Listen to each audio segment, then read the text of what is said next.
dan juga menuntut ilmu juga jihad. Nah, maka jihad itu dua, ada yang menang, ada yang kalah. Ya. Jihad kita dengan siapa?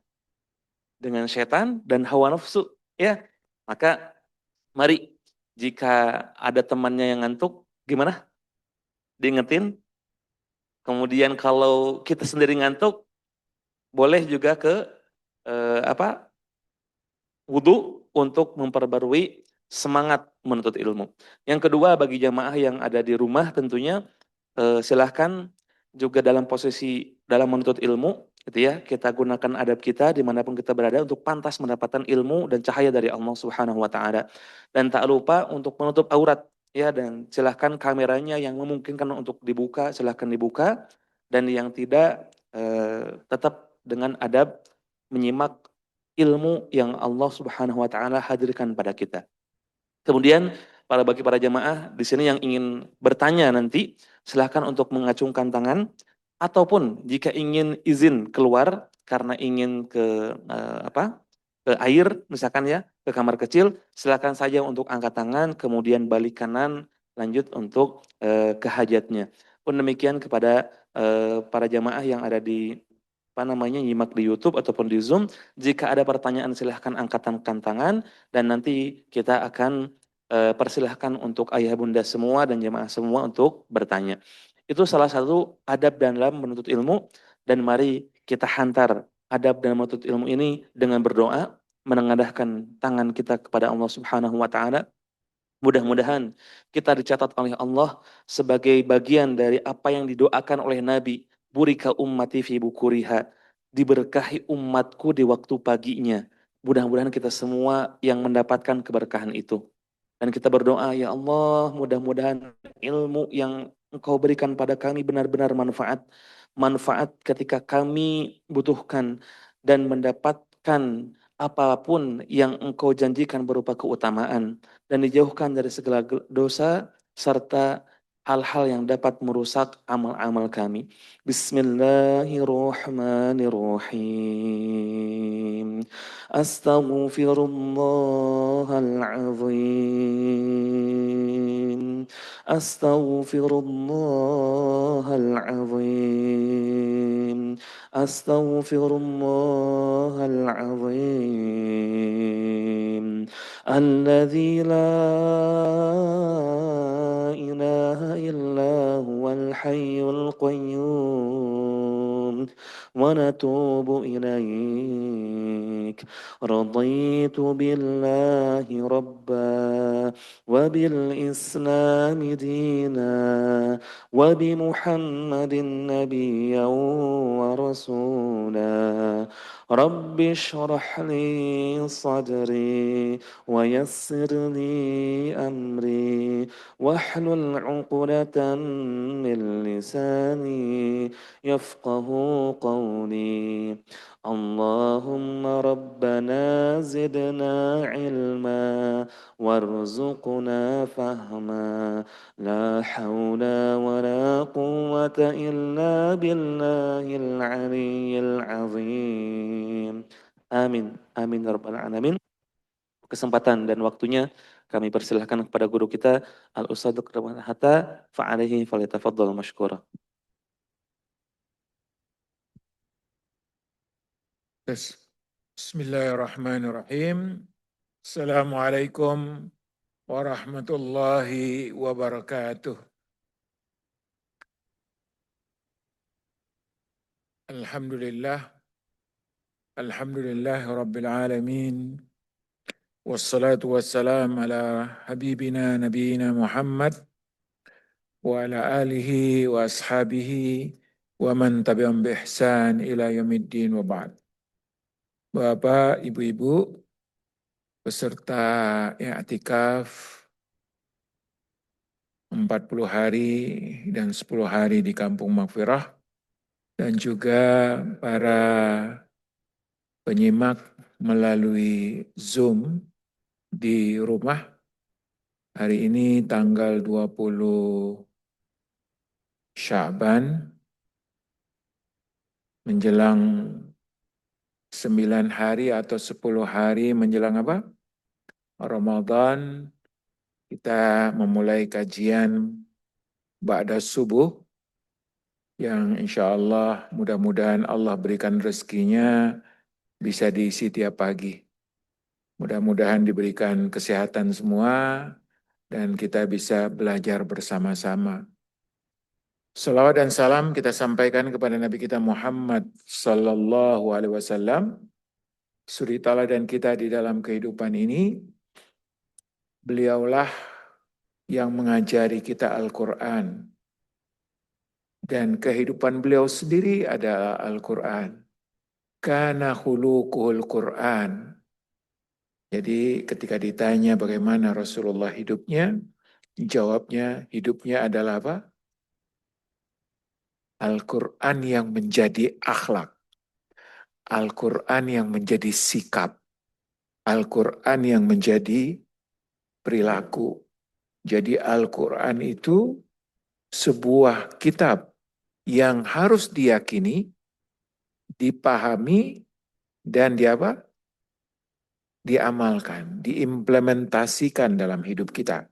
Makanya kita, sebagaimana yang saya selalu sebutkan, ya, kita harus melakukan 3 hal dengan Al-Quran ditambah 1. Ya. 3 hal itu apa?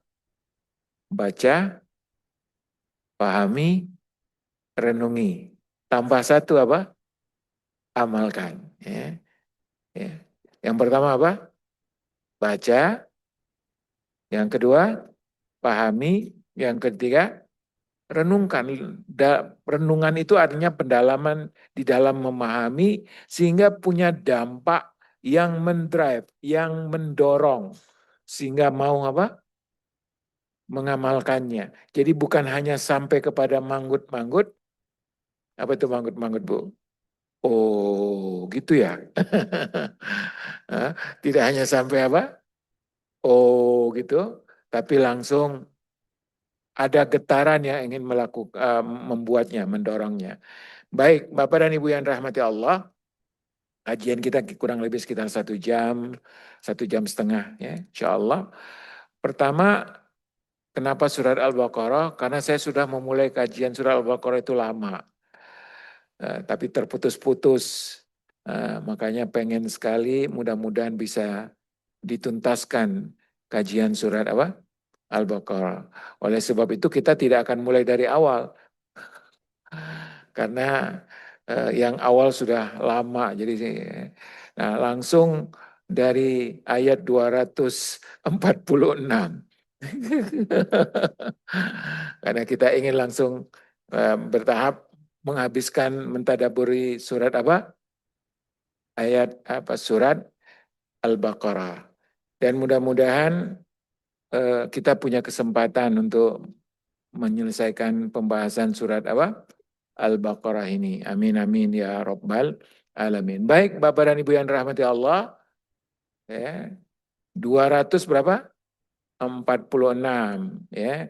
Ini menjelang akhir dari juz berapa? Juz 2. Nanti langsung masuk juz apa? Juz 3. Nah, di ayat 246 dan selanjutnya ini kita membahas satu hal yang sangat penting dan sangat dibutuhkan juga oleh kita semua bangsa Indonesia, yaitu mekanisme pergantian pemimpin. Dan bagaimana nilai-nilai yang harus ada di dalam kepemimpinan itu. Ya, baik Bapak dan Ibu, ini berkisah atau bercerita tentang apa namanya kehidupan pada bangsa Bani Israel. Ya. Bani Israel sebuah bangsa yang punya tradisi keilmuan yang luar biasa dan kepemimpinan yang hebat-hebat. Ya. Jadi Bani Israel itu dimulai dari Yakub. Yang disebut dengan Israel itu siapa? Yakub. Yakub alaihissalam punya anak berapa? 12 itu menjadi kelompok Bani Israel, 12 ya. Dan yang paling menonjol siapa? Yusuf. Dan Yusuflah menjadi pemimpin Bani Israel yang paling kuat ya, setelah dan paling hebat yang membawa Bani Israel menjadi kaum yang sangat terhormat di mana? Di Mesir.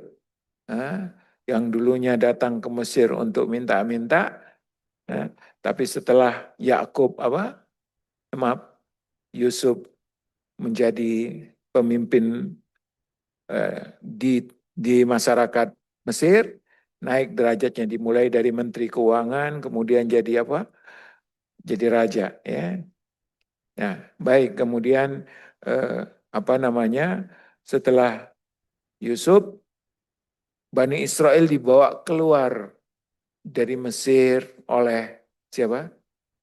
Oleh Musa. Nah, dibawa keluar oleh Musa. Kenapa? Karena Bani Israel pada zamannya Musa itu sudah menjadi bangsa budak. Jadi diperbudak oleh Firaun. Diperbudak oleh Firaun. Makanya mohon maaf Bapak dan Ibu, hati-hati. Enggak mesti ketika kita di atas itu selamanya akan apa? Di atas. Nah, dari bangsa paling elit, jadi bangsa paling apa? Diperbudak. Ya. Makanya itulah pentingnya kita memperhatikan generasi mendatang itu.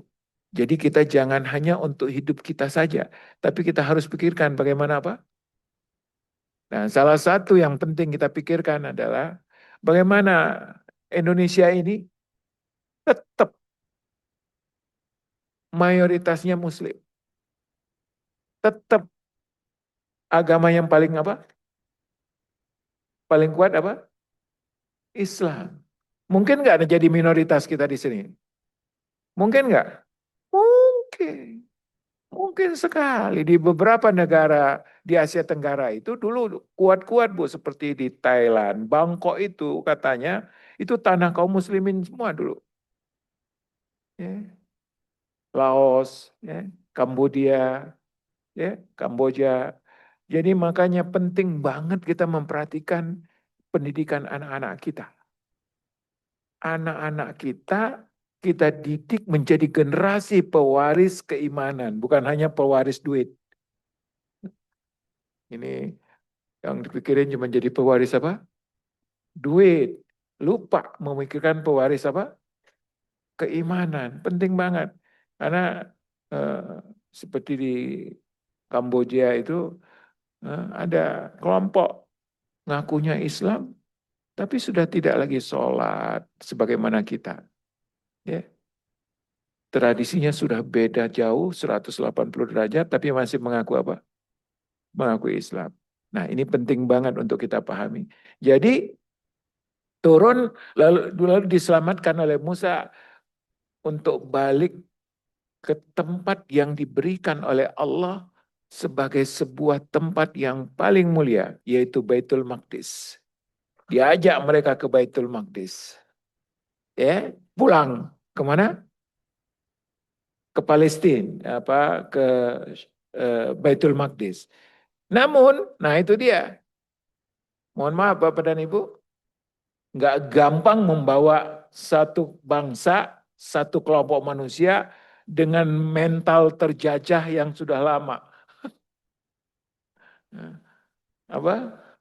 Maka ketika mereka diajak masuk ke Baitul Maqdis masih ada yang berkuasa di situ.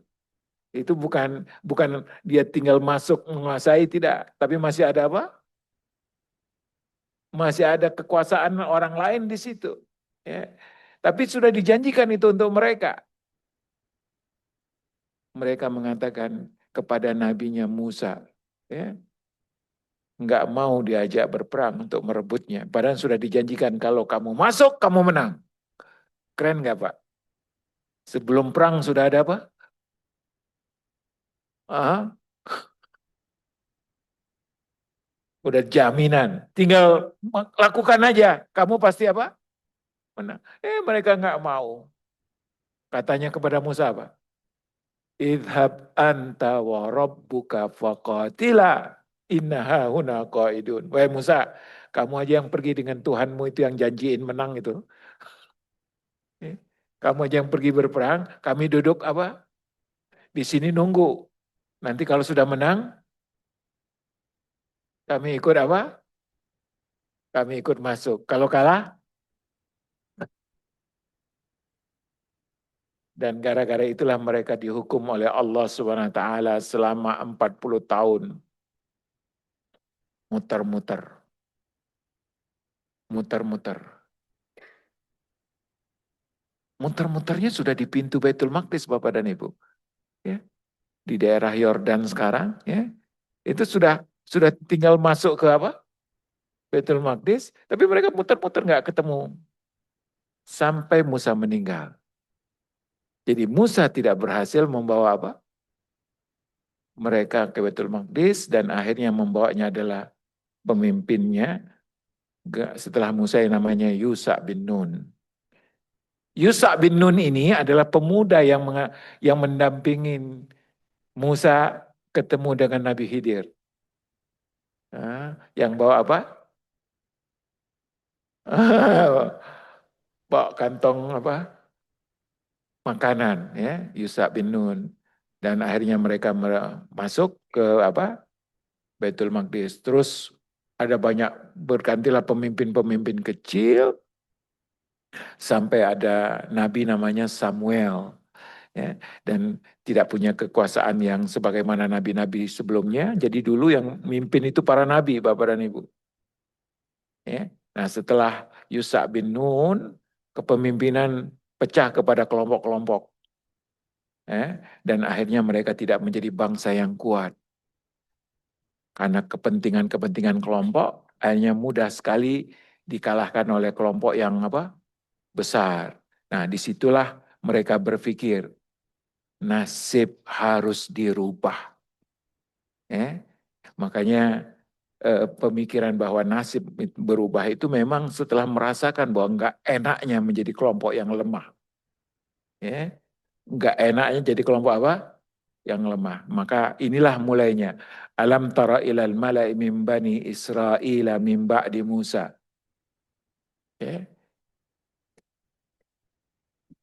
Tidakkah kalian melihat kepada malak min bani Israel min ba'di Musa. Jadi mereka itu setelah Musa, Yusa bin Nun masuk, lalu setelah itu mereka menjadi lemah karena kelompok-kelompok apa? Kecil dan mulai ada kegelisahan. Kegelisahan itu dimulai oleh kelompok namanya Al-Mala. Apa itu Mala? Mala itu secara bahasa, ya, ini diterjemahkan kelompok karena dia hanya sebagian kecil orang. Jadi kalau bahasa kita adalah kelompok elitnya satu masyarakat. Elit itu bukan, jadi elit itu bisa jadi ada tiga. Jadi elit secara intelektual, mereka kelompok yang apa? Pinter, ya, elit secara apa? Intelektual. Atau yang kedua, elit secara harta. Dan yang ketiga adalah elit secara komunikasi. Mereka kelompok yang vokal. Ya. Nah, ini kelompok ini di mana-mana Bapak dan Ibu yang selalu menentukan. Ya. Seperti Indonesia ini yang ngomong kan cuma berapa orang aja. Hah? Dan kelihatannya kadang-kadang kalau dia ngomong itu sudah mewakili apa? Nah, jadi yang menentukan dalam kehidupan sosial itu yang disebut dengan malak. Tahu nggak kenapa disebut malak? Malak itu dalam bahasa Arab artinya mala'a, memenuhi. Jadi dia maksudnya dia adalah kelompok kecil tapi memenuhi apa? Memenuhi semua, artinya mewakili yang lain. Ya, maka dia disebut sebagai malak, kelompok yang representasi dari berbagai dari kelompok-kelompok dari orang-orang yang atau individu-individu yang ada. Nah, Bapak dan Ibu yang dirahmati Allah, kata Allah Subhanahu wa taala, coba kalian lihat kepada kelompok elit ini, ya, baik elit secara apa tadi, intelektual, kelompok orang-orang pinternya, atau secara apa, keuangan, orang-orang kayanya yang sangat berpengaruh, atau secara vokalnya, kemampuan komunikasinya, ya. Mimbani Israel. Ya. Jadi setelah Bani Israel berada di Baitul Maqdis, ya, dan mereka telah berkuasa, lalu mereka kemudian pecah-pecah menjadi kelompok-kelompok lemah, maka yang sangat berpengaruh adalah Malak ini. Ya. Kalau di kita sekarang ini ada istilah dengan sosial apa namanya? Sosial apa namanya? Bukan Madani. Nah, masyarakat apa? Masyarakat Madani, masyarakat yang tingkat elitnya di dalam pemikiran, di dalam kemerdekaan dia di dalam berpendapat, itu ada disebut dengan masyarakat civil society, ya, masyarakat yang apa? Sivil yang punyai integritas, yang mampu untuk berpendapat. Baik, Bapak dan Ibu yang dirahmati Allah, idh qalu li nabiyyin, mereka berkata kepada nabinya, nama nabinya itu adalah namanya apa? Samuel, ya.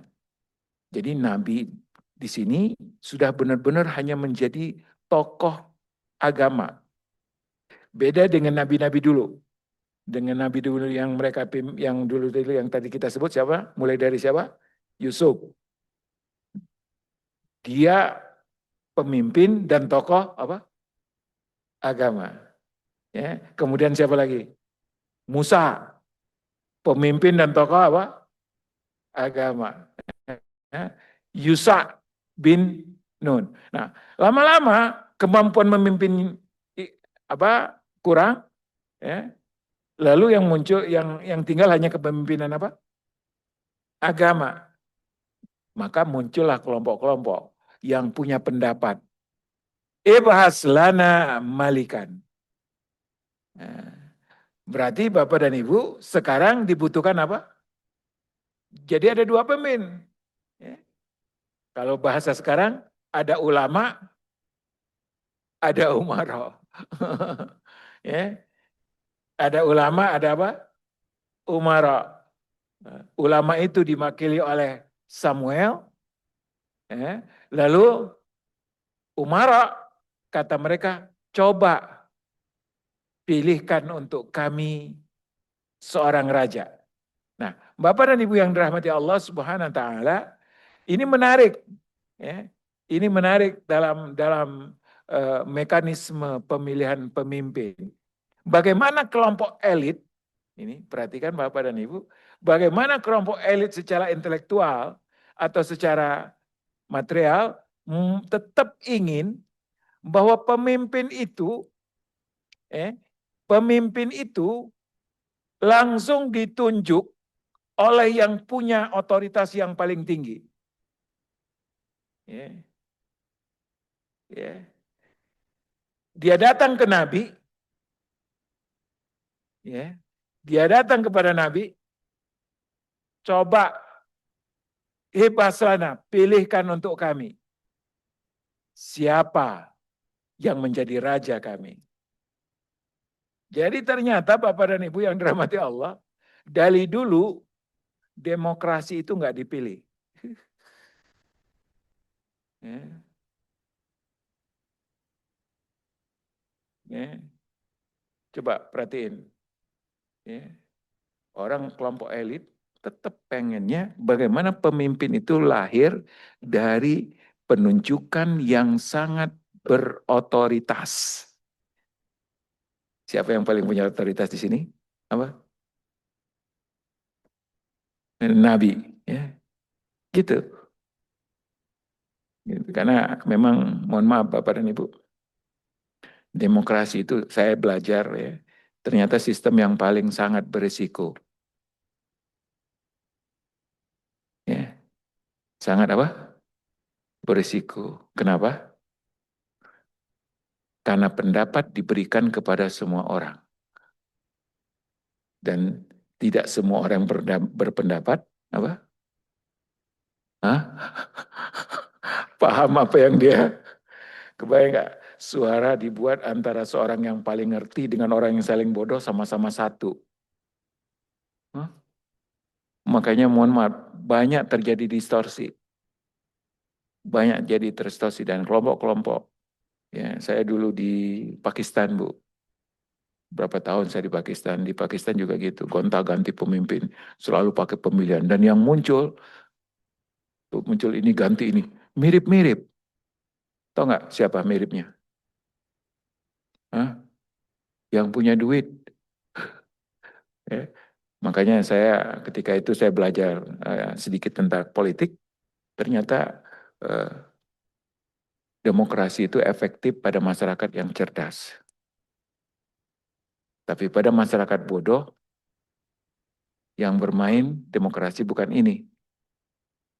Tapi ini. Nah, kita sekarang mana nih? Ini atau ini nih? Makanya kenapa kita harus mendidik generasi Bapak dan Ibu. Ya, ya. Jadi yang selalu menjadi pemimpin di daerah-daerah demokrasi yang bodoh itu apa? Tuan tanah. Kalau bahasa keren sekarang apa? Oligarki. Yang punya apa? Kita mau teriak-teriak gimana, dia tetap menang karena dia punya apa? Duit. Ya. Nah, makanya cara yang diberikan disebutkan oleh Allah, makanya Al-Quran itu Pak, mohon paham ya, bukan ceritanya yang penting. Ya. Makanya ceritanya kadang-kadang tidak disebutkan siapa tokohnya. Seperti di sini, Malak di sini. Siapa Malak di sini yang ngomong? Enggak disebutkan karena enggak penting itu tokohnya. Tapi yang penting apa? Pelajarannya. Apa yang terjadi dan pelajaran apa yang bisa kita ambil. Nah, Bapak dan Ibu yang dirahmati Allah, ketika mereka mengatakan ibahas lana malikan, yang dibutuhkan adalah pemimpin yang punya apa? Kekuasaan. Yang mampu mengendalikan. Bukan pemimpin yang dibuat, tetapi pemimpin yang sudah punya kemampuan kendali. Itu muluk. Al-muluk artinya adalah kekuasaan yang bisa menekan. Itu apa? Al-muluk. Ya. Maka yang diinginkan oleh mereka adalah malikan nuqatil fi sabilillah. Perhatikan Bapak dan Ibu. Kami butuh pemimpin yang bisa membuat kami, menekan kami untuk apa? Berjuang di jalan Allah. Apa problem mereka Bapak dan Ibu tadi? Tadi sebelumnya saya sudah cerita, apa problem mereka? Kenapa mereka minta apa? Raja? Karena mereka kelompok-kelompok kecil yang lemah yang bisa ditindas oleh kelompok apa? Besar. Maka dibutuhkan kekuatan jihad, kekuatan melawan. Ya, kekuatan melawan. Dan kekuatan melawan itu ternyata dimulai dengan kekuatan pemimpin yang bisa menggerakkan kekuatan tersebut. Makanya kenapa kepemimpinan itu penting. Ya. Jadi kuat, enggak jadi kuat, Pak. Walaupun semuanya pada apa? Kuat. Tapi lemah, lalu ada pemimpin satu yang apa? Kuat, bisa diapain? Dipaduin jadi kuat. Makanya Bapak dan Ibu yang rahmati Allah, kepemimpinan itu tidak sederhana. Dan yang menariknya di sini, mereka pengen pemimpin untuk berjuang di jalan apa? Di jalan Allah Subhanahu wa taala. Jadi apa sih agamanya Bani Israel Bapak dan Ibu? Apa agamanya Bani Israel? Apa agamanya Yahudi itu dulu? Hah? Islam. Jadi nggak ada agama Yahudi itu dulu. Ya. Mereka bikin ya, dan merasa menjadi spesial setelah Rasulullah SAW menjadi nabi dan mereka mengaku kami nggak ada hubungan dengan Rasulullah. Padahal mereka semua adalah orang-orang yang beriman kepada apa? Kepada Allah. Makanya kata Rasulullah, Ta'alau ila kalimatin sawa'in bainana wa bainakum. Mari kembali kita kepada satu kalimat yang kita sepakat antara kalian dengan kami, yaitu menuhankan Allah dan membersihkan kesyirikan. Baik. Lalu perhatikan Bapak dan Ibu yang dirahmati Allah. Jadi ini dialog antara siapa? Antara kelompok elit dengan siapa tadi? Dengan Nabi. Ya. Kelompok elit mengatakan, pilihkan kami Nabi. Ya, supaya kami bisa bangkit, punya kekuatan dan berperang. Lalu bagaimana nabinya berkata? Qala al-asaitum in kutiba alaikumul qital alla tuqatilu. Nabinya, seorang nabi itu adalah orang yang pintar, seorang yang punya basirah, seorang yang punya pandangan yang dalam, tidak hanya melihat dan mendengar apa yang terlihat, tapi melihat dengan pandangan yang jauh. Apa kata nabinya? Apakah nanti kalau sudah ditetapkan jihad, berperang, kalian malah apa? Malah nggak mau berperang. Tahu nggak apa dasar pemikirannya ini? Hah? Iya, karena pengalaman. Pengalaman. Masih ingat? Hah? Masih ingat ketika mereka akan masuk ke apa? Baitul Maqdis, ya. Jadi Bani Israel itu Bapak dan Ibu jadi berani banget, jadi kuat banget ketika pemimpinnya itu memang hebat banget. Seperti Musa. Ketika Musa yang mimpin, mereka jadi berani ngelawan siapa? Melawan Firaun. Ya. Jadi dulunya nggak berani mereka. Ketika diperbudak oleh Firaun, ngikut aja mereka. Ya. Ngikut aja. Bagaimana mereka menjadi bangsa budak, bukan bangsa biasa, budak. Ya. Ngikut aja mereka. Baru datangnya apa? Musa. Dan Musa pun bisa meyakinkan mereka. Karena Musa punya apa? Mukjizat yang luar biasa.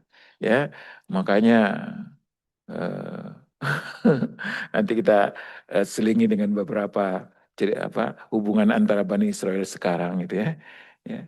Bapak dan Ibu yang dirahmati Allah, maka nabinya mengatakan jangan-jangan kalau nanti sudah diwajibin, sudah ditentukan siapa pemimpin, kalian malah apa? Cuman apa? Ngomong tok, pengen hasil, nggak pengen proses, pengennya salabim, jadi datanglah Nabi. Plung. Nah, kita itu mirip-mirip Bu, Pak. Kita itu nunggu siapa? Kalau orang Indonesia, apa namanya? Itu loh pemimpin yang ditunggu-tunggu, eh, apa? Satro Paningit. Satrio Paningit ya. Jadi apa pemimpin hayalan yang ditunggu-tunggu itu. Ya, karena berharap begitu semua masalah sudah apa?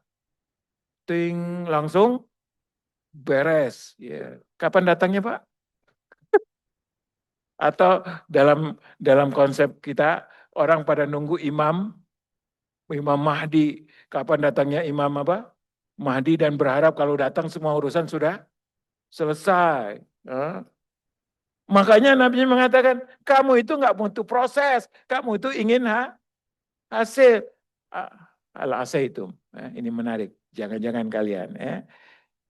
Lalu mereka berkata, Bapak dan Ibu, qalu wa ma lana la nuqatila fi sabilillah.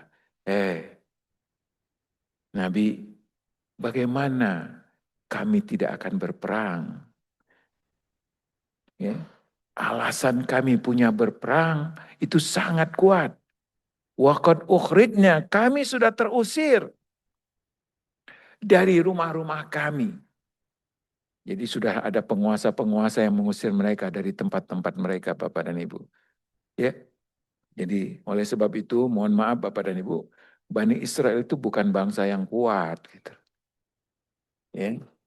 Makanya mereka walaupun sudah bertahun-tahun dari tahun 48 sampai sekarang nggak bisa ngalahin apa? Nggak bisa ngalahin Palestina, Hamas, Gaza yang kecil gitu tuh apa? Nggak bisa mereka kuasain. Nah, mereka beraninya karena ada si rambut apa? Nah, nah, hati-hati demokrasi Bu. Makanya munculnya Donald Trump itu gara-gara apa? Muncullah pemimpin yang luar biasa. Keinginan berperangnya sangat tinggi. Bikin masalah terus di mana-mana. Pengennya apa? Tapi dia pengen dapat Nobel perdamaian, kan aneh itu. Bikin perang, tapi pengen dapat apa? Nggak nyambung. Tapi bagi Donald Trump nyambung. Ya. Bagi kita nggak nyambung, bagi Donald Trump apa? Nyambung. Baik, Bapak dan Ibu.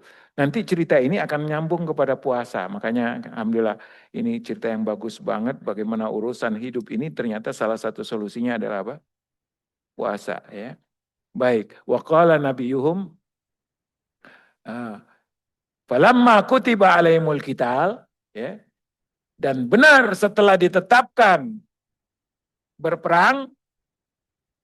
Ayo sekarang kita putuskan. Kita lawan.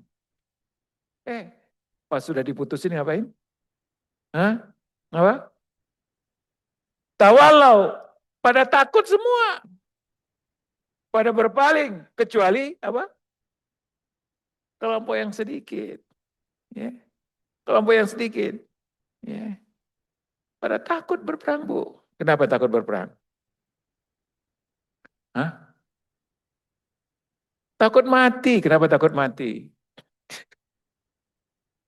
Hah? Hah? Kenapa takut mati Bu? Ini sudah pada ikut Rasulul Khotimah kan ini? Hah? Hah? Kenapa takut mati? Karena terlalu cinta kepada dunia dan hidupnya selalu milih apa? Milih hidup. Tidak pernah milih apa? Mati, milih akhirat. Dan akhirnya takut banget. Gimana mau mati karena nggak pernah dipilih, nggak pernah disiapkan gitu ya. Oleh sebab itu dikatakan, jadi para nabinya sudah berkata, jangan-jangan kalian cuman apa? Ngomong tok, apa namanya? NATO. Omon-omon. Apa? Omon-omon pas disuruh berjihad pada mundur, pada takut apa? Mati. Wallah alimum bidzalimin. Dan kalian adalah orang-orang yang zalim. Ya, orang yang zalim. Yang zalimnya banyak kezalimannya. Mereka tidak taat kepada pemimpinnya. Lalu mereka tidak mau membela apa yang mereka miliki. Itu kezaliman. Lalu yang ketiga, mereka nggak mau jihad. Ya, dan jihad itu adalah cara yang paling mulia untuk mendapatkan kemenangan atau kematian yang mulia. Ya. Nah, Bapak dan Ibu, qala nabiyuhum innallaha qad ba'asa. Sekarang perhatikan. Jadi mereka tadi minta apa? Minta pemimpin untuk apa? Untuk berjihad. Ya. Nah, sekarang nabinya minta petunjuk dari Allah dan benar mendapat hidayah untuk memilih seorang apa? Seorang raja. Qala nabiyuhum. Berkatalah Nabi Samuel, innallah qad ba'asa. Allah telah apa? Mengangkat Talut. Ya, Talut sebagai apa? Malik, sebagai raja. Jadi sekarang ada dua pemimpin. Ya, ada apa? Ada Samuel sebagai nabi dan ada Tolut sebagai raja. Ya. Ada dua pemimpin. Pemimpin agama namanya Samuel, pemimpin negara namanya apa? Tolut. Nah, kepemimpinan Tolut ini, Bapak dan Ibu, ini yang menarik untuk kita pelajari. Perhatikan Bapak dan Ibu. Ketika Samuel berkata, yuk jadikan Tolut sebagai raja. Jadi Tolut ini ya keturunan dari Benyamin, dari anak Nabi Yusuf, dari anak Nabi Yakub, Benyamin, dan Benyamin ini anak yang paling kecil juga yang keluarga yang paling miskin. Jadi kelompok yang paling secara secara status sosial ya paling rendah ya. Bukan dari kelompok-kelompok yang kaya, juga bukan dari kelompok-kelompok yang punya nasab. Nah, Bapak dan Ibu, mereka berkata, ini kelompok yang tadi banyak elit tadi, kelompok yang ngomong tadi, yang lebih pintar, lalu lebih banyak kemampuan komunikasinya mengatakan, Anda yakunu lahul muluk. Dari mana dia bisa mendapatkan kekuasaan atas kami? Perhatikan Bapak dan Ibu. Ini logika siapa yang pantas memimpin. Ini menarik ini. Bagaimana mayoritas orang itu melihat kalau mau jadi pemimpin itu harus punya apa? Apa? Bu, kalau di kita pemimpin itu harus punya apa, Bu? Hah? Oh, punya duit. Ternyata mirip-mirip dengan Bani Israel ini. Perhatikan Bapak dan Ibu. Bagaimana mungkin dia jadi penguasa atas kami? Wa nahnu ahak. Kami lebih berhak. Perhatikan. Kami lebih berhak. Pertanyaannya, kenapa mereka merasa lebih berhak? Hah? Nih jawabannya. Kami lebih berhak daripada siapa tadi? Tolut. Kenapa? Walam yu'tan. Walam yu'ta sa'atam minal mal. Hah? Walam yu'ta sa'atan. Jadi Tolut itu nggak punya kelebihan dalam apa? Harta. Sejarah berulang ya Bu? Hah? Mau jadi anggota dewan berapa butuh Bu? Baik, makanya Al-Quran itu harus dibaca. Karena Al-Quran itu isinya tatanan cara hidup yang bagaimana semestinya terjadi. Dan mana yang benar dan mana yang apa? Kalau enggak, kita itu blunder. Apa? Masuk lubang yang sama. Ya. Jadi kata mereka, ini orang-orang Bani Israel, makanya kenapa kok ada orang mungkin bertanya, kenapa sih ada ayat-ayat yang dipanggil ya Bani Israel? Padahal dalam Al-Quran, emang Al-Quran itu dibaca oleh Bani Israel? Hah? Enggak. Ya. Kenapa ada ayat-ayat tentang Bani Israel dalam Al-Quran? Dan yang repotnya Bu, kita nyanyi, dasar Bani Israel. Ternyata kita lebih Bani Israel lagi. Ya. Lebih Bani Israel daripada apa? Israelnya. Ternyata mereka mengatakan ini persepsi. Itu yang saya katakan. Persepsi mayoritas begitu.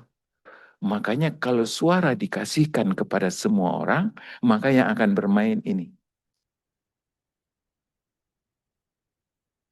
Ya, Ibu. Makanya kos pemilu itu besar, besar, besar sekali. Besarnya dari dua sisi. Besarnya dari anggaran negara. Dan kedua, besarnya apa? Hah? Besarnya dana yang digunakan untuk mempengaruhi suara. Nah, makanya perhatikan. Jadi ini pemahaman orang ketika nggak punya standar yang jelas dalam memilih pemimpin. Kenapa dia yang jadi pemimpin? Orang duitnya aja nggak punya, nah, kan gitu ya. Makanya kalau mau jadi pemimpin yang ditanya, berapa modalnya? Saya sih nggak punya duit. Lihat yang di belakang saya. Iya. Makanya mohon maaf Bapak dan Ibu, yang berkuasa selalu yang punya duit ya. Baik. Kemudian lalu dibantah. Nih, perhatikan Pak. Tapi nyambung nggak ya? Dibantah. Jadi kata kata kata masyarakatnya, kenapa Tolut? Padahal dia nggak punya apa? Nggak punya duit. Lalu Nabi berkata, Qala inna Allah astafah. Yang milihnya Tuhanmu. Yang milihnya Tuhanmu. Kira-kira bermanfaat nggak kalau itu disampaikan ke kita? Hah? Bu, bermanfaat nggak Bu? Hah? Enggak. Kenapa Pak? Kenapa nggak bermanfaat? Hah? Nah, karena nggak ada iman kita. Makanya mohon maaf. Ya. Jadi alasan ini, istifa minallah, dipilih oleh Allah, itu alasan pertama yang paling kuat. Makanya seluruh nabi itu, tahu nggak? Ada nggak yang dipilih oleh rakyat? Nabi itu dipilih oleh siapa? Kenapa dia bisa nyandut jadi nabi? Ya. Dua, dipilih oleh Tuhan, oleh Allah, lalu diimani. Makanya penting masyarakat apa? Punya iman. Ya. Masyarakat punya apa? Punya iman. Dan pada masyarakat punya iman, Bapak dan Ibu, tatanan kehidupan sosialnya lebih mudah terkendali dan diatur. Tapi ketika masyarakatnya tidak punya iman, urusannya apa kalau nggak punya ini? Ya, Bu, kalau ada iman di sini, urusannya ini. Urusannya apa? Akal, cari ilmu. Tapi kalau nggak punya ini, urusannya apa? Ini ke bawah. Dengan ke bawah lagi. Makanya kalau ini nggak punya, Bu, ini. Tahu nggak berapa besar ini, Bu? Berapa luas ini? Ibu, nggak nggak terbatas, makanya sadis banget Indonesia ini.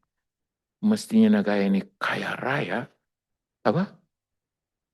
Habis, ya, habis. Kenapa? Karena ini yang dominan. Kenapa ini yang dominan?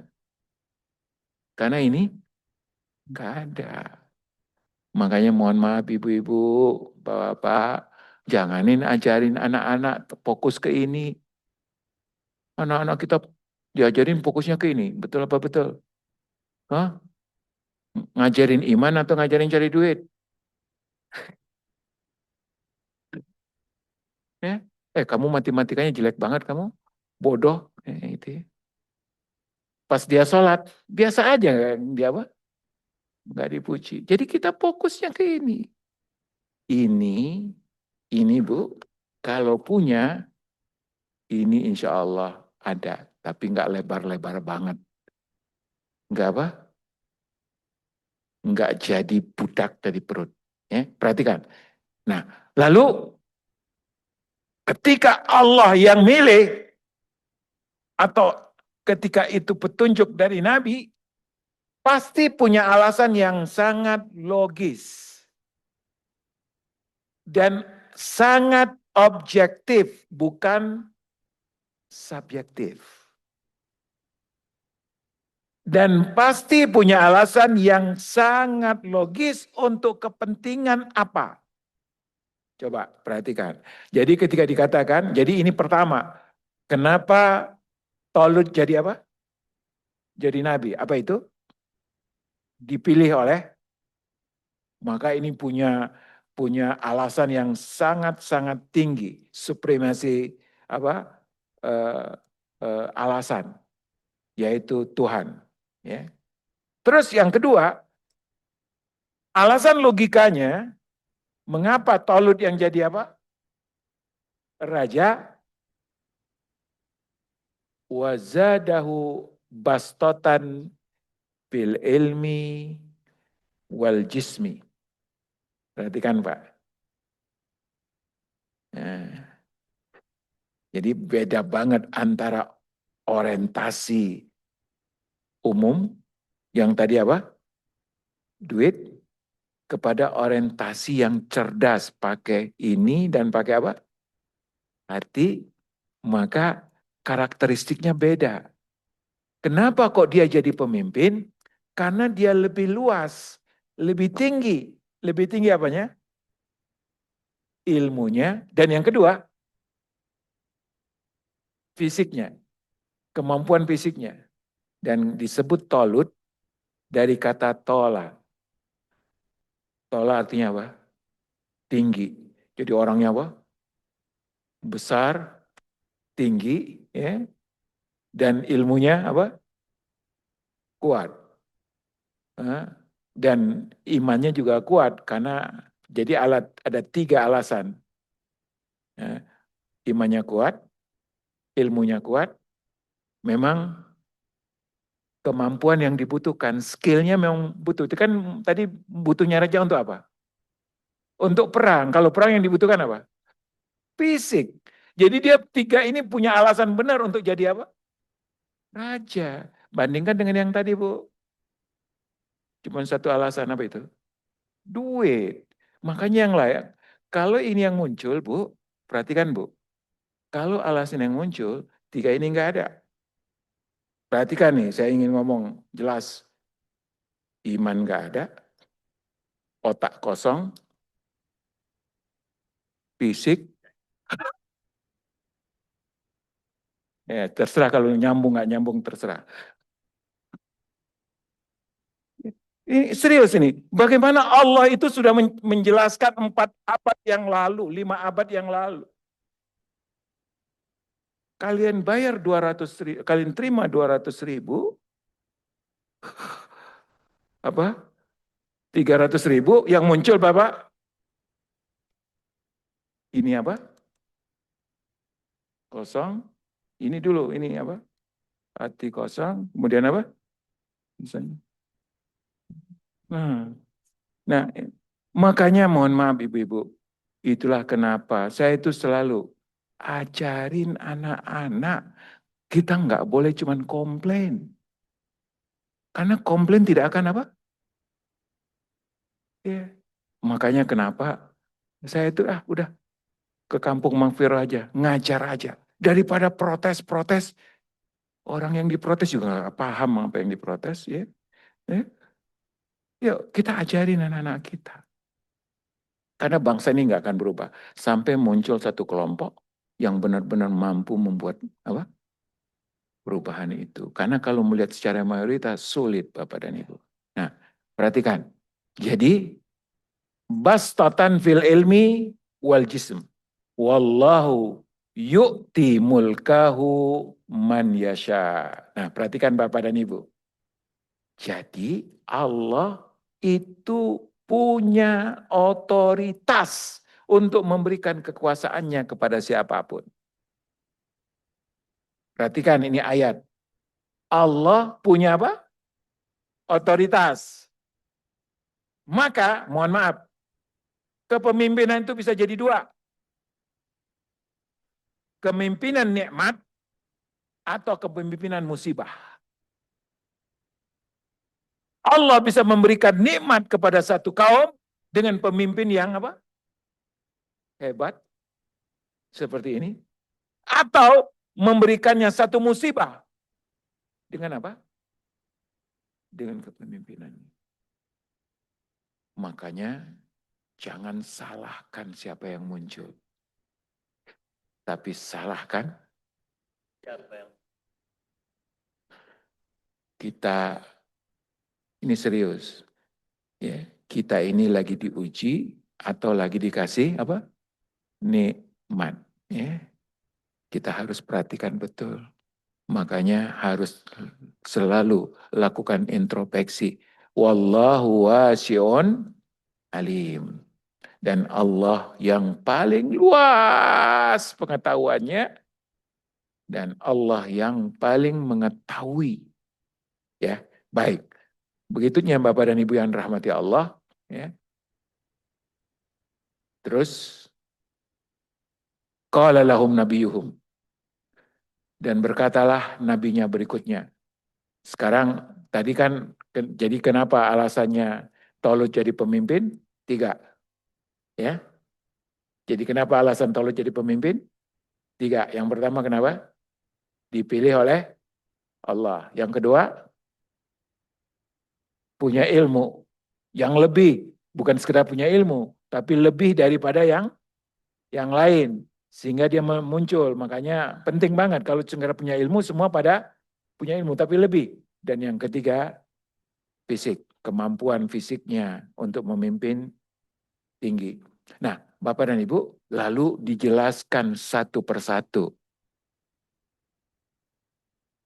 Karena kalau cuman ngomong, 3 alasan dia jadi pemimpin, bla bla bla bla. Percaya nggak? Sulit percaya kecuali orang yang beriman. Makanya nabinya ngasih dalil, bukti. Inna ayata mulkihi. Bukti dia mampu memimpin adalah dia lebih dari kita adalah dia punya kemampuan untuk memimpin di atas kita adalah inna ayata mulkihi ayyatiyakum tabut fihi sakinah. Tabut ini Bapak dan Ibu, jadi satu kotak dari kayu ya, yang disakralkan betul oleh Bani Israel. Katanya sih ini tabut sudah lama, bukan dari Musa, tapi dari dulu sebelum Nabi Musa, katanya begitu. Tapi Musa yang memberikannya itu kepada siapa? Bani Israel. Ya. Nah, diwariskan dari nabi ke nabi, lalu ketika Musa, ya, itu menjadi sangat satu hal yang sakral. Tabut ini di dalamnya isinya itu beberapa peninggalan para nabi terdahulu, termasuk lempengan lauha. Makanya apa ya? Pengkultusan kotak itu di mana-mana terjadi. Ya. Ada orang yang nyembah apa? Kotak. Nah, punya nggak kotak-kotak yang disakralkan di rumah? Ya, ya, ya. Ya, di ini Pak, ada cerita yang saya dengar dari seorang syekh di Kalimantan bagian Malaysia. Apa? Sarawak, ya, Kucing apa ya. Nah, itu ada seorang syekh pergi berdakwah ke sana, masuk ke pedalaman, ke bangsa apa, ke dalam hutan. Ketemu dengan bangsa kelompok primitif dan nyembah kotak. Nyembah kotak. Ada kotak, itu yang selalu di apa? Disembah. Lalu Syekh ini pengen tahu itu kotak isinya apa ya, kok apa? Ya, isinya apa? Lalu dia deketin pemimpinnya. Bisa nggak kotak itu di apa? Dibuka? Kata punya nggak bisa, kualat kami kalau mukanya. Bisa jadi apa? Bencana. Ya, jadi nggak mungkin. Nggak mungkin. Memang nggak ada cara. Nggak ada. Ditekan-ditekan tahu-tahu terakhir bisa. Tapi harus pesta untuk minta apa? Minta izin untuk membukanya. Ya. Jadi bagaimana pestanya? Ya, harus motong berapa ekor apa? Sapi. kerbau. Akhirnya diterima. Oke, saya biayai. Berapa biayanya untuk apa? Pesta. Demi untuk buka. Kenapa kok kota itu jadi sesembahan? Perhatikan ibu-ibu. Akhirnya dilakukanlah ritual pembukaan kota. Dibuka dengan pesta besar, motong apa? Beberapa ekor kerbau, ya, dan dibukalah kota itu. Ternyata setelah dibuka, dalam kota ada kota. Ya, dalam kotak ternyata ada apa? Ada kota. Dikeluarkanlah kotak itu, pas dibuka, ada kotak lagi. Berkali-kali. Sampai terakhir, ada benda yang dibungkus dengan kain. Rapi dibungkus. Jadi memang sudah entah berapa puluh tahun, mungkin lebih dari 100, nggak pernah nggak pernah dibuka. Pas dibuka, tahu nggak apa isinya ibu? Al-Quran.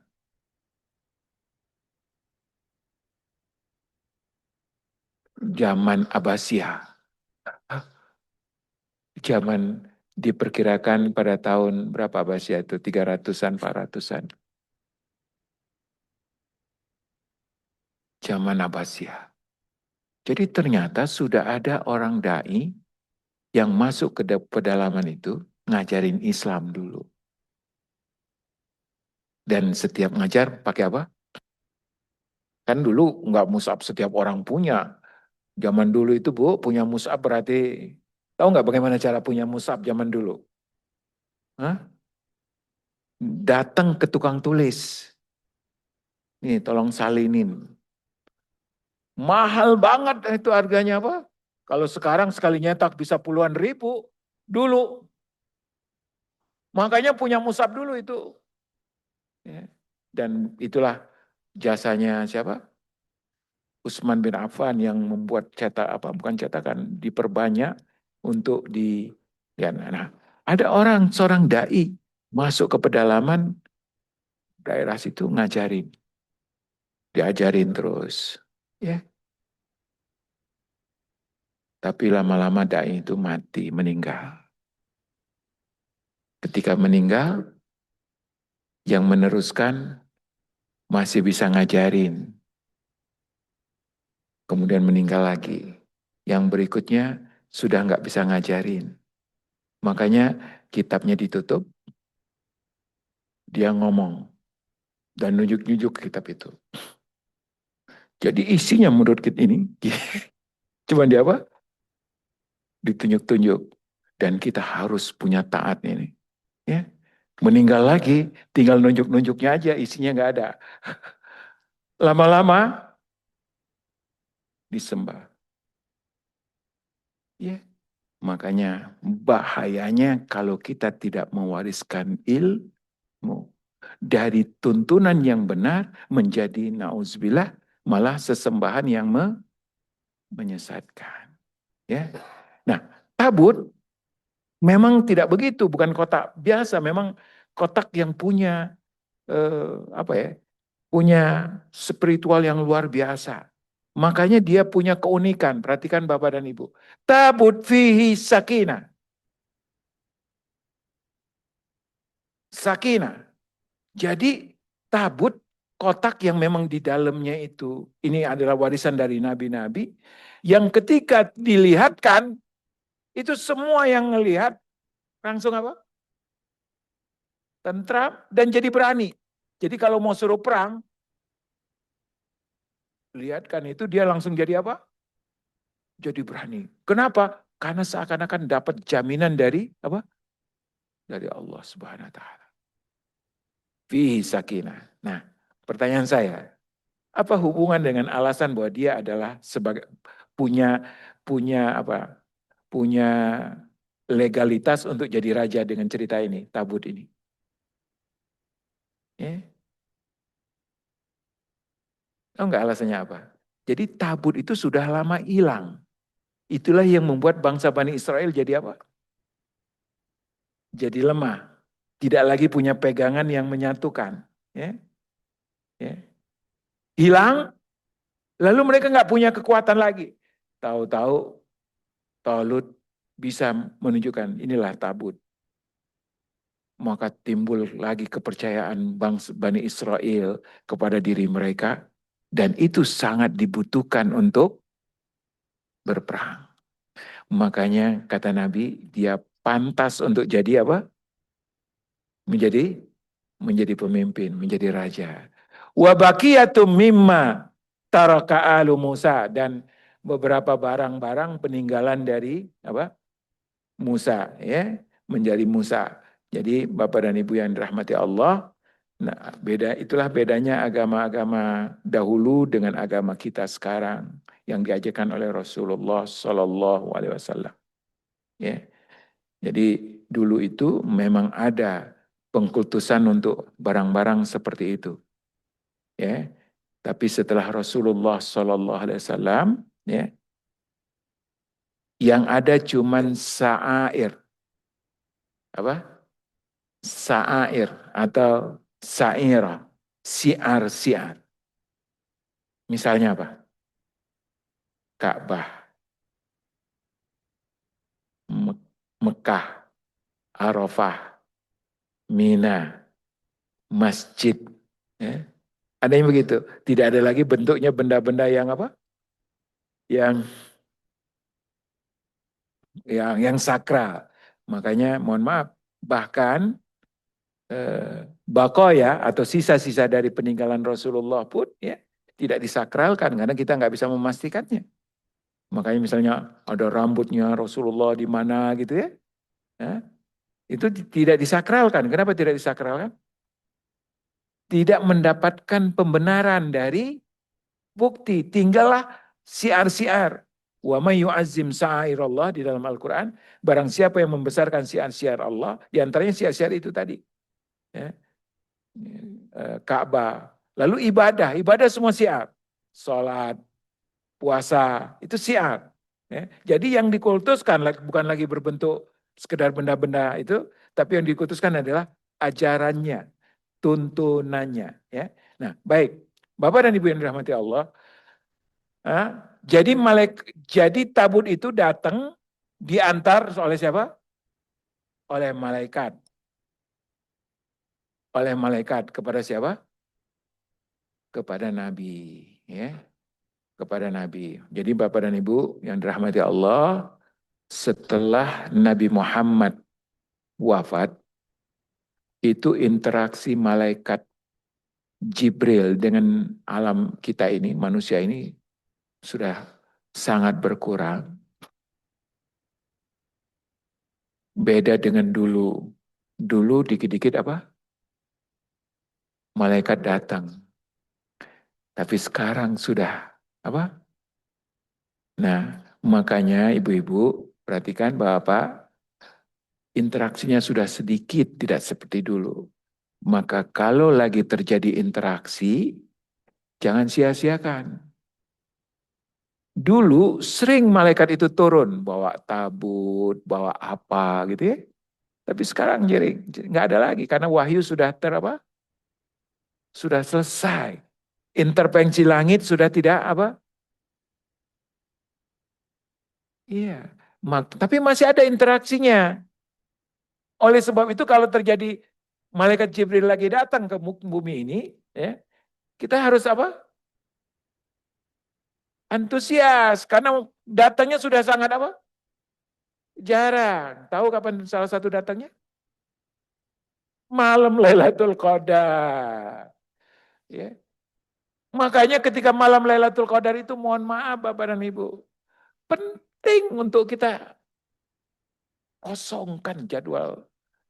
Ya. Kenapa? Karena interaksi itu tidak mungkin, tidak mudah. Baru tahun depan lagi terjadi apa? Dan tahu nggak malaikat Jibril itu turun ngapain? Hmm? Iya, ada tiga dia. Nah, malaikat Jibril itu tidak pernah turun kecuali apa? tugas penting. Jadi bukan seperti kita, jalan-jalan deh ke bumi gitu ya. Udah kangen gitu ya. Enggak. Dia tidak turun kecuali apa? Penting. Ya. Ada dua tugas penting yang dibawa ketika dia turun. Yang pertama adalah bawa apa? Nggak ada lagi wahyu sekarang. Hah? Bawa keputusan takdir kita 1 tahun ke depan. Penting nggak itu, Bu? Penting nggak, Pak? Nasib kita tahun ke depan itu dibawa oleh apa? Makanya gimana surat eh, apa apa namanya? Ya Lailatul Qadar. Tanazzalul malaikatu warruhu fiha min kulli amr. Apa artinya min kulli amr? Dari setiap urusan. Urusan apa? Urusan kita. Makanya kita harus sambut sekaligus minta kepada Allah untuk jangan dibawakan kecuali yang apa? Yang baik-baik aja. Jadi itu malam paling menentukan dalam hidup kita. Ya. Kemudian yang kedua salamun hatta, yang kedua doain.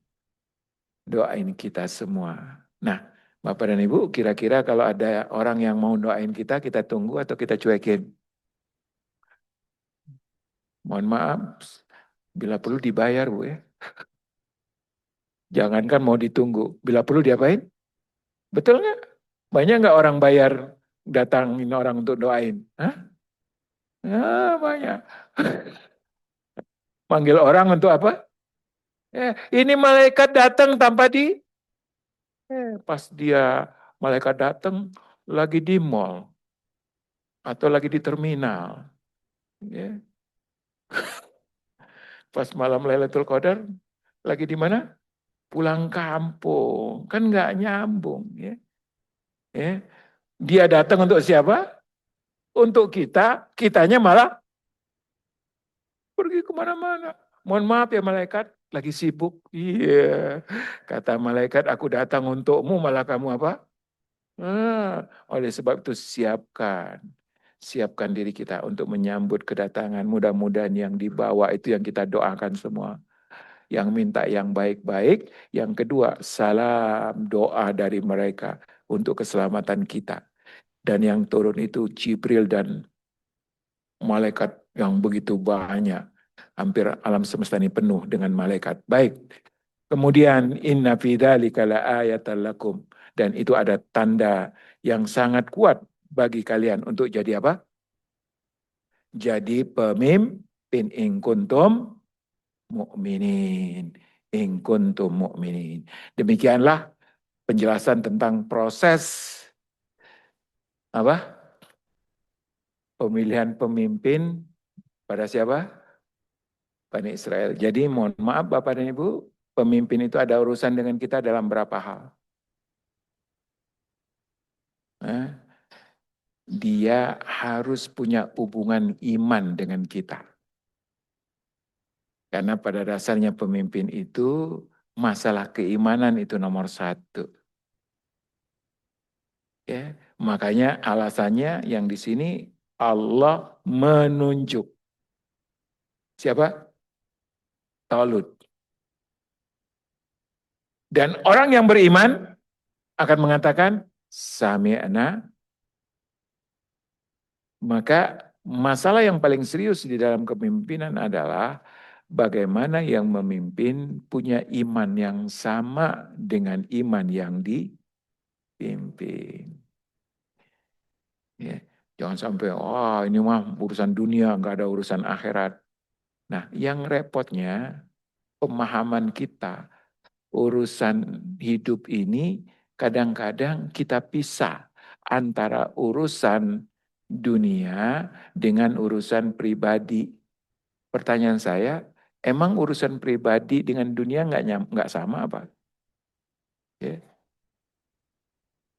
Urusan pribadi biasanya dikaitkan dengan urusan agama. Dalam pemahaman banyak orang, agama nggak ada urusannya, nggak ada hubungannya dengan dunia. Ya. Padahal dunia ini nggak ada. Ada nggak dunia ini? Kalau nggak ada Tuhan, nggak ada. Siapa yang mengadakan alam semesta ini? Allah. Maka ada nggak di alam semesta ini yang tidak ada hubungan dengan Allah? Nggak ada. Jadi nggak masuk akal ibu-ibu. Dan orang yang mengatakan ini urusan saya pribadi, nggak ada urusan dengan Tuhan. Emang kamu datang sendiri apa? Ya. Ini penting banget untuk kita pahami. Ya, itulah makanya kami concern banget untuk ngajarin bahwa kita itu tidak hidup kecuali Allah hidupkan. Kita itu nggak makan kecuali Allah kasih apa? Makan. Kita itu bahkan nggak bisa ngelihat, nggak bisa mendengar kecuali Allah. Al-Hayyu Al-Qayyum. Allah yang maha hidup dan Allah yang maha berdiri sendiri dan yang membuat yang lain berdiri. Jadi kalau kita bisa ngambil, itu karena sifat qayyumnya Allah. Allah buat kita bisa ngambil. Ya. Maka nggak ada yang satu pun dalam hidup kita yang tidak punya hubungan dengan Allah. Makanya di dalam Al-Quran, di dalam surat Ar-Rahman, Fabi ayyi ala'i rabbikuma. Apa artinya, Bu? Apa artinya, Pak? Hah? Nikmat manakah yang kau dustakan? Kalau bahasa yang lebih, apa istilahnya, eh, dari pemahaman ayat itu, langsung bisa melahirkan satu perkataan begini. Mana yang bukan nikmat Tuhanmu? Ada enggak? Ada enggak? Orang gini, Bu. Apa? Ada enggak yang punya mata enggak bisa berkedip, Bu? Ada. Ya, ya. Makanya doa diajarkan oleh Rasulullah kepada putri beliau. Doa diajarkan oleh Rasulullah kepada putri beliau siapa? Fatimah. Bunyi doanya begini. Ya Hayyu Ya Qayyum birahmatika astaghis aslih li sa'ni kullah wala takilni ila nafsi tarfata aini. Ya Hayyu Ya Qayyum, wahai Allah yang maha hidup dan maha membantu, yang maha berdiri sendiri dan maha membantu untuk berdiri.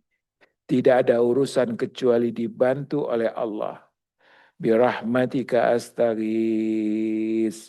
Dengan kasih sayangmu aku minta tolong. Ya, kemudian apa? Aslih li sya'ni kullah. Perbaikilah segala urusanku. Ya, perbaiki segala apa? Urusanku. Wala takilni ila nafsi tarfata aini, dan jangan engkau serahkan urusanku. Perhatikan, jangan engkau serahkan urusanku kepadaku. Tarfata aini, sekejap, apa?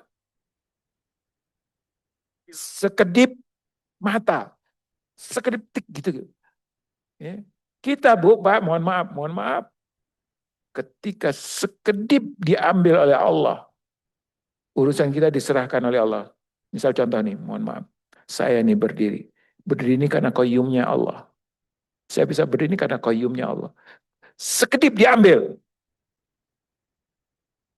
Langsung apa? Roboh langsung, Pak.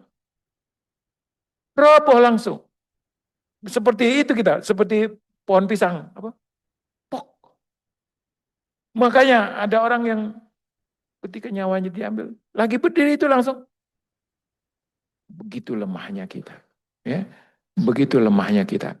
Nah, itulah sebabnya Bapak dan Ibu yang dirahmati Allah, peristiwa penggantian atau munculnya pemimpin pertama, munculnya raja pertama ya di Bani Israel. Jadi Tolut ini raja pertama. Kalau dulu bukan raja tapi para nabi apa? Nabi. Nah, Tolut baru apa? Raja. Makanya nanti Tolut penggantinya siapa? Daud. Daud raja bukan? Raja. Pengganti Daud Sulaiman, raja bukan? Raja. Tapi bedanya dengan Tolut, Daud dan Sulaiman. Jadi Tolut ketika jadi raja, dia raja tok. Nabinya ada yang lain. Tetapi ketika Daud, duanya digabung lagi sama beliau. Dia raja dan juga apa? Nabi. Kemudian Sulaiman juga demikian. Baik, kita buka pertanyaan kalau ada sekitar 10 menit. Silakan kasih mic.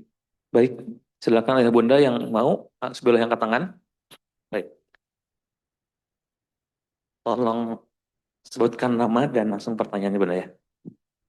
Dari mana itu? Bismillahirrahmanirrahim. Assalamualaikum warahmatullahi wabarakatuh. Waalaikumsalam warahmatullahi wabarakatuh. Nama saya Muslihati dari Sumbar. Masya Allah. Tadi Ustadz mengatakan bahwa demokrasi itu akan timbul pemimpin, berapa pemimpin. Nah, waktu kita memilih pemimpin yang kita pilih itu adalah yang beriman, berilmu, dan mempunyai pengetahuan yang luas. Tetapi setelah terjadinya yang muncul adalah pemimpin yang tidak kita pilih. Bagaimana dengan keimanan kita? Ya. Hanya itu, terima kasih. Terima kasih. Assalamualaikum warahmatullahi wabarakatuh. Pertanyaannya bagus banget. Pertanyaannya bagus sekali. Yang jadi pemimpin, kan tadi saya sudah sebut Bu, pemimpin itu dua, apakah nikmat atau musibah. Ya. Kalau nikmat, Masya Allah, dia langsung bisa membawa apa? Keberkahan yang dahsyat. Ya, seperti misalnya kasus di Bani Israel ini, ya, siapa tadi? Tolut. Dengan munculnya Tolut, mereka jadi bangsa yang kuat dan menang melawan musuhnya, ya kan gitu. Padahal sebelumnya adalah bangsa yang apa? Lemah dan dijajah di kelompok. Jadi berkali-kali mereka. Jadi pengalamannya Bani Israel dijajah itu berkali-kali. Mudah-mudahan sebentar lagi juga akan balik lagi begitu ya. Nah, jangan takut ya. Nah, jadi perhatikan ibu-ibu, ketika, mohon maaf, muncul pemimpin yang tidak kita pilih atau tidak sesuai dengan standar kita, berarti ada masalah dengan kita, bukan sebagai pribadi, tapi kita sebagai apa? Masyarakat. Makanya kepemimpinan itu tidak hanya berkaitan dengan pemilu, tidak hanya berkaitan dengan pemilihan, tapi berkaitan dengan proses kehidupan bermasyarakat kita. Ya, ketika yang muncul, jadi siapa yang muncul itu? Siapa yang muncul itu? Wajah dari mayoritas kita. Apa Pak? Nah, makanya Ali bin Abi Thalib pernah diprotes oleh rakyatnya. Ali. Siapa Ali? Khalifah yang keempat. Ali bin Abi Thalib. Ponakannya siapa? Rasulullah. Jadi Abu Bakar, lalu siapa? Umar, lalu Utsman, lalu Ali. Nah pas zaman Ali, tahu nggak Pak, Bu? Zaman Ali itu paling banyak sekali apa? Masalah. Perperangan antar sesama, fitnah sana sini. Ya. Akhirnya rakyatnya protes. Ali, kenapa kok di zaman kepemimpinanmu itu nggak sama ketika zaman Umar? Zaman Umar itu, wah kan gitu ya. Nggak ada yang berani. Kelompok-kelompok pada apa? Pada diam semua. Ali jawabnya sederhana sekali, Bu. Perhatikan, Bu. Zaman, kamu tahu nggak jawabannya? Zaman Umar, itu rakyatnya saya. Pas saya, rakyatnya kamu.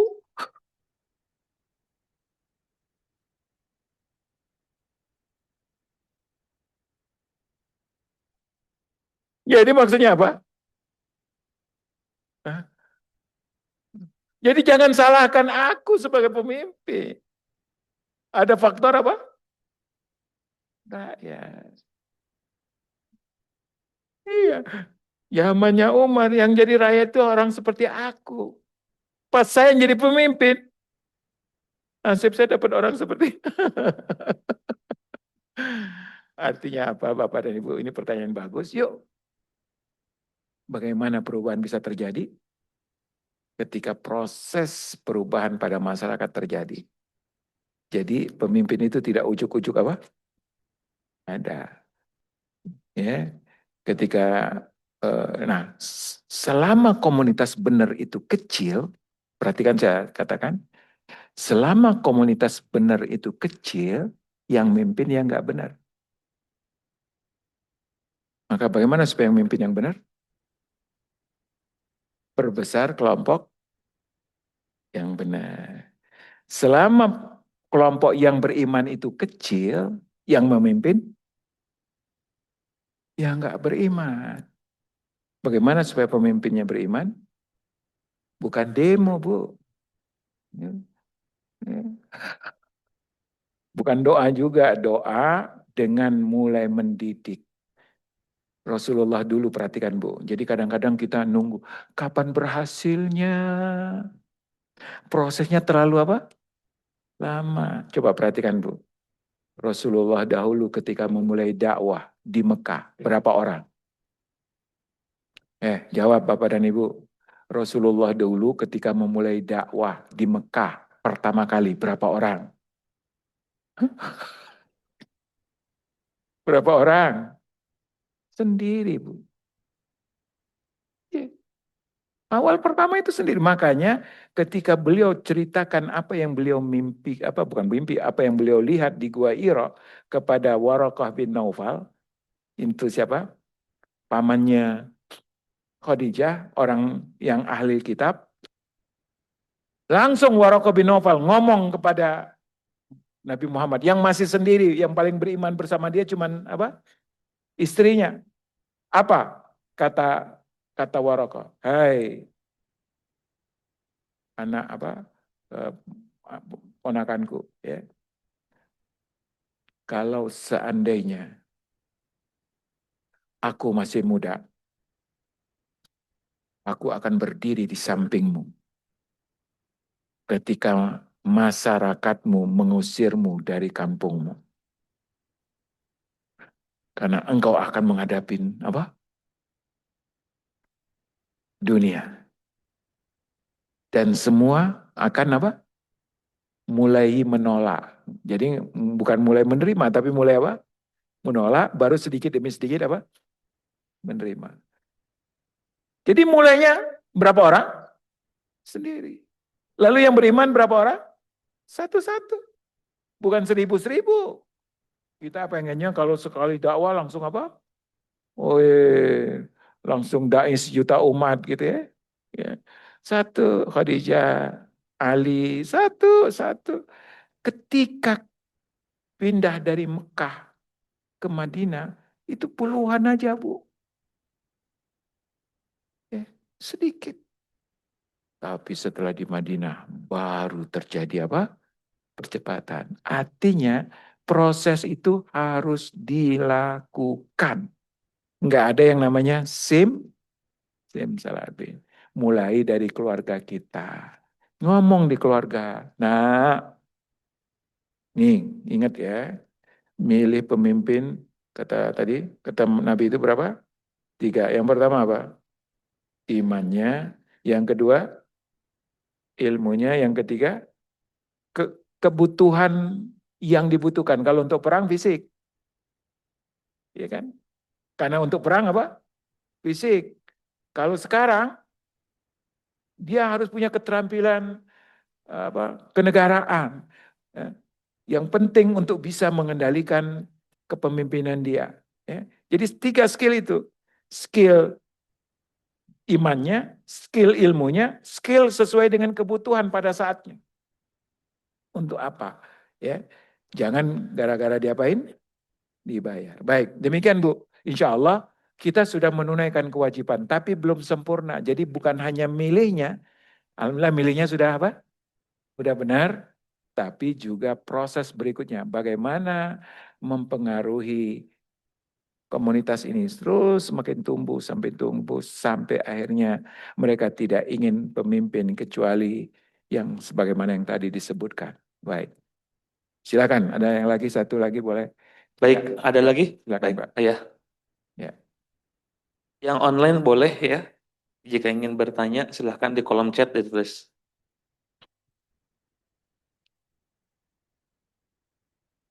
Assalamualaikum warahmatullahi wabarakatuh. Waalaikumsalam warahmatullahi Mohon izin Ustadz, Ya. kami bertanya agak keluar dari materi. Ya, silakan Pak. Kita hidup dalam kapasitas untuk mencari atau amal, berbuat amal, baik amal sedekah atau amal lain-lainnya. Nah, untuk itu kami mohon penjelasan bahwa amal itu kita kan istilahnya suka namanya iman, kadang ada, kadang nggak ada gitu ya dalam arti badan kita. Tapi yang kami tanyakan, amal yang sudah kita lakukan untuk menjaganya itu bagaimana? Itu aja Pak Ustadz. Menjaga apanya? Menjaga ilmu supaya, menjaga amal itu supaya, karena kita itu kadang-kadang keimanan kita dalam kapasitas Turun ada. naik. Baik. Nah, ya begitu maksud saya. Baik, baik. Ya, itu. Terima kasih Pak Ustadz. Assalamualaikum warahmatullahi wabarakatuh.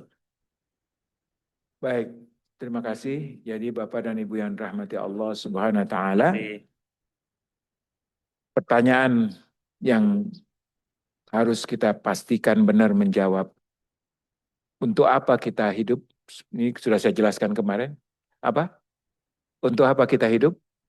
Beribadah. Ibadah itu menjadi tujuan dalam hidup kita. Ibadah itu ada 2, kemarin masih ingat ya? Maghdah dan ghairu maghdah.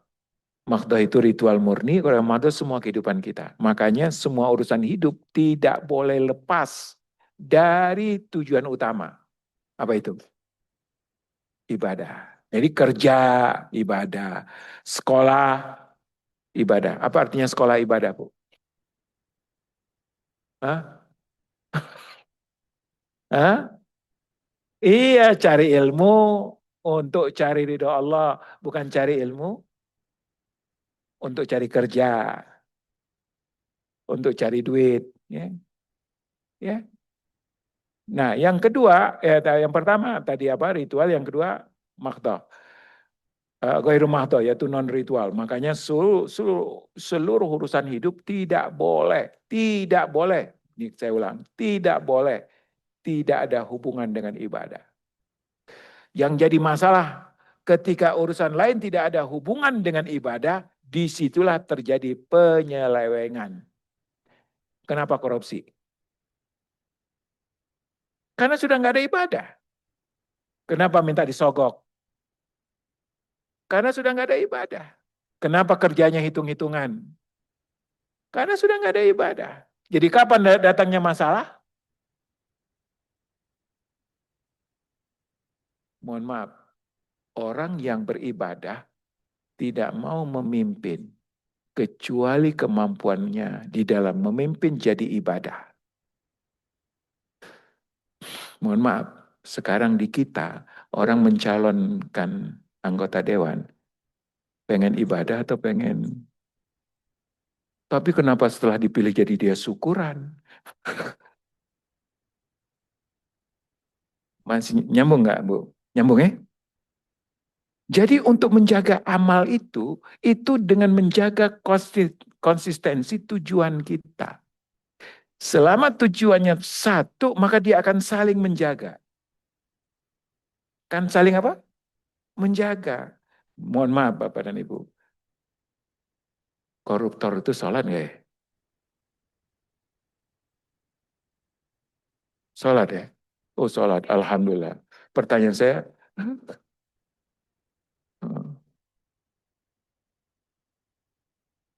ya, yang nebang-nebangin pohon lalu jadi banjir itu, apa? Oh sebagian sholat, sebagian memang nggak sholat ya. Pertanyaan saya Bu, kenapa terjadi dua ini? Perbedaan. Karena itu tadi, dia menganggap masalah ibadah itu cuma di sholat, di masjid. Pas lain, sudah nggak ada urusan. Nah, inilah bahayanya. Kenapa saya ulang-ulang? Hidup itu ibadah. Nah, jangan sampai ibu ini Ustaz Hatta doktrinnya nggak benar ini. Jadi kapan cari duitnya kita? Ya. Ibadah. Kapan cari duitnya? Dikatakan, duit itu datang. Ayat kemarin masih ingat? Ya. Aku wa ma khalaqtul jinna wal insa illa liya'budun. Ma uridu minhum min rizkin. Aku tidak butuh duit, tidak butuh apa? Makan. Kemudian apa? Innallahu huwa razzaq dzul quwwatil mati. Jadi kamu nggak usah cari duit, nggak usah cari makan. Tapi tujuannya apa? Ibadah. Artinya dalam bekerjamu, dalam sikap profesionalitasmu itu bukan cari duit tapi bukan cari makan tapi cari ibadah. Berikutnya apa? Dari mana duitnya? Dari mana duitnya? Dari Allah yang akan terus memberikan rezeki. Terus nggak berubah-ubah. Ya. Dan itu keyakinan semua orang-orang soleh. Makanya mereka jadi hebat Bapak dan Ibu. Mohon maaf, Daud itu raja bukan? Tahu nggak Daud itu Bu? Perhatikan nih ibu-ibu dan bapak-bapak, keren banget. Dikatakan oleh Rasulullah Sallallahu Alaihi Wasallam, kata Rasulullah dalam hadis, sebaik-baik yang dimakan oleh manusia itu adalah yang dihasilkan oleh tangannya sendiri. Ini saya selalu cerita kepada anak-anak, ya. Ketika anak-anak itu punya namanya karir day, hari berbicara tentang karir nanti bagaimana milih pekerjaan apa masa depan. Saya cerita tentang ini. Nah, perhatikan nak, rezeki yang paling baik itu adalah rezeki yang kau dapatkan dengan tanganmu sendiri. Maka kita harus bekerja. Ya. Dan bekerja itu dalam rangka beribadah kepada Allah Subhanahu wa Ta'ala. Bukan cari duit. Ini nyambung gak ya? Kerja tapi bukan cari duit. Cari pahala. Pertanyaan dapat duit nggak? Dapat. Dapat duit. Nah, salah satunya, makanya orang seperti Daud itu memang pantas jadi raja. Kata Rasulullah sambungan dari hadis ini, sebaik-baik rezeki itu adalah yang dihasilkan pakai apa? Tangan. Wa kana Daud, dan Daud makan dari hasil kerjanya. Padahal dia apa? Raja. Tahu nggak Daud itu? Jadi raja, tapi nggak makan dari rajanya, dari sebagai raja. Dia makannya pakai apa? Tukang besi. Perhatikan. Ini bagaimana orang cari apa, Pak? Cari pahala. Peran tertingginya sebagai raja, tapi rezekinya bukan dari situ. Rezekinya dari Allah, dan Allah berikan dia kemampuan yang tidak dimiliki pada masanya. Yaitu sebagai tukang apa? tukang besi. Karena salah satu mukjizatnya Nabi Daud adalah besi itu kalau dipegang langsung, dan dia makan dari situ, dia nggak mau makan dari jasanya, dari apa? Dari memimpinnya. Nih. Makanya dia akan memimpin dengan tanpa mempertimbangkan saya dapat untung atau tidak dapat apa? Untung. Hari ini kalau memimpin pengennya apa? Saya punya teman nanya ke saya, Ustadz, tanda tangan saya ini mahal loh. Saya tanda tanganin, saya bisa izin apa? Izin usaha atau izin penggunaan hutan atau izin apa gitu. Kalau saya tanda tangan, kan dia dapat duit. Boleh dong saya dapat kebagian. Masuk akal nggak? Masuk akal, tapi nggak masuk hati. Perhatikan Ibu, orang yang sudah dibayar dengan satu pekerjaan, dia tidak boleh lagi mengambil jasa dari, tak boleh. Hah? Iya. Tapi kan saya dapatnya sedikit, cuman gaji. Ya risiko Anda yang mau jadi. Ya, kalau mau jadi kaya jangan jadi ini, tapi jadi yang apa tadi yang dapat apa? Ya, bisa dipahami Ibu-ibu. Jadi gitu Pak. Bagaimana cara menjaga kita konsisten? Kita pastikan tujuan semua aktivitas kita. Jadi tidak hanya dalam dalam ritual kita beribadah, tapi semua dalam apa? Dalam kehidupan. Dan kemudian yang kedua, itu sulit kecuali kita punya lingkungan yang kuat mendukung. Sulit Bu. Ya, mohon maaf. Kalau anak kita sendiri yang kita ajarin, pas dia ketemu di kantornya yang beda, dia kesulitan. Kecuali di rumahnya terus di apa? Dipegangin terus. Kalau di rumahnya nggak dipegangin, apa? Larut dia. Ya, saya beberapa kali untuk tenaga PNS baru saya diminta untuk ngisi tentang itu, tentang apa? Logika harta itu, logika duit. Bagaimana nggak korupsi? Alhamdulillah, pelatihan luar biasa, komitmen kita. Pas 2 tahun, 3 tahun kemudian kita ketemunya udah beda semua. Larut Bu, larut. Ya, iya.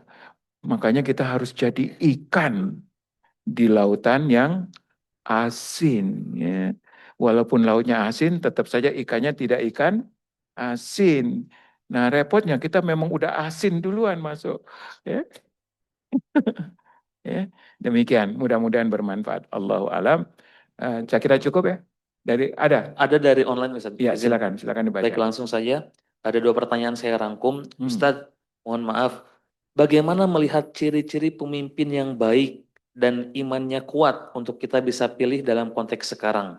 Kemudian yang kedua, dalam halnya kita, Ustadz, bagaimana agar setiap langkah kita atau kegiatan kita ini sesuai dengan apa yang Allah inginkan? Adakah hadis ataupun ayat yang menyertakan itu? Terima kasih. Ya, yang pertama masalah pemimpin, bagaimana kita melihatnya. Betul. Yang kedua, bagaimana supaya hidup kita senantiasa dibimbing oleh Allah, itu intinya. Oke. Yang kedua dulu saya jawab. Yang pertama berkaitan dengan apa? Yang kedua ini berkaitan dengan bagaimana kita tetap harus istiqomah di dalam beribadah. Ada 4 sampai 5 yang harus kita lakukan. Yang pertama belajar. Yang pertama apa? Ibu, mana yang lebih penting? Ilmu atau makan? Hah? Ilmu atau makan? Makan itu kebutuhan jasad. Ilmu kebutuhan totalitas. Jasad butuh, akal butuh, hati butuh. Maka kalau nggak belajar, yang lapar 3. Kalau nggak makan, yang lapar satu. Yang repotnya, lapar perut langsung beraksi, lapar hati dan lapar akal, bengong aja. Nggak nggak bersikap. Tahu nggak kenapa nggak bersikap? Orang yang sudah terbiasa lapar, nggak tahu bahwa dia lapar. Orang yang tidak pernah belajar, nggak tahu pentingnya ilmu. Oleh sebab itu, Ibu, yuk buat anak-anak kita dan diri kita belajar. Karena belajar itulah yang membuat dia merasa bodoh. Dan merasa bodoh itu sesuatu yang paling kita butuhkan. Untuk membuat apa? Belajar. Nah, repotnya karena anak-anak kita tidak pernah kita buat belajar, terutama ilmu agama, akhirnya tahu nggak anak-anak kita apa? Merasanya udah pinter. Karena dia kira agama cuma sholat gitu ya, puasa, selesai gitu. Padahal agama ini tahu nggak ngurusin apa? Ngurusin hidup kita secara total. Nggak ada satupun urusan hidup kita kecuali ada agama, ada ajarannya. Makanya poin pertama apa? Belajar sehingga kita tahu mana yang diridhoi, mana yang tidak diridhoi. Yang kedua, penting bagi kita untuk tahu mana yang diridhoi dan mana yang tidak diridhoi oleh Allah, bergaul dengan orang yang sesuai standar dari ilmu yang kita pelajari. Nih perhatikan. Bergaul dengan orang yang sesuai dengan ilmu yang sedang kita apa? Pelajari. Jadi kita belajar ilmu yang benar, maka bergaulnya dengan orang yang mengamalkan ilmu itu dengan benar. Ya. Nah ini, nauzubillah Bapak dan Ibu, kadang-kadang kita itu terjadi dilema. Ustadz, saya bingung Ustadz. Begini, kenapa bingung? Saya baru belajar begini Ustadz. Tapi teman-teman saya nggak begitu Ustadz. Sering nggak tuh gitu Bapak dan Ibu? Jadi kita terjadi paradok, terjadi sesuatu yang apa? Lalu kita bingung mana yang benar. Dan kebingungan itu yang membuat kita kadang-kadang tidak memilih. Tidak mengikuti mereka, juga tidak ngamalin ilmu yang kita apa? Ajari. Makanya para ulama dulu selalu mengatakan, lihat dari siapa engkau belajar agamamu.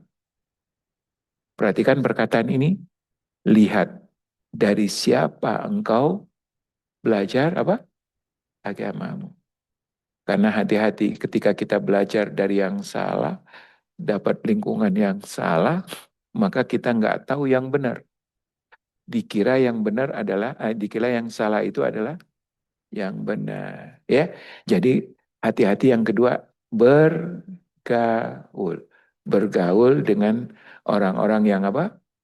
Berilmu. Ketiga, amalkan.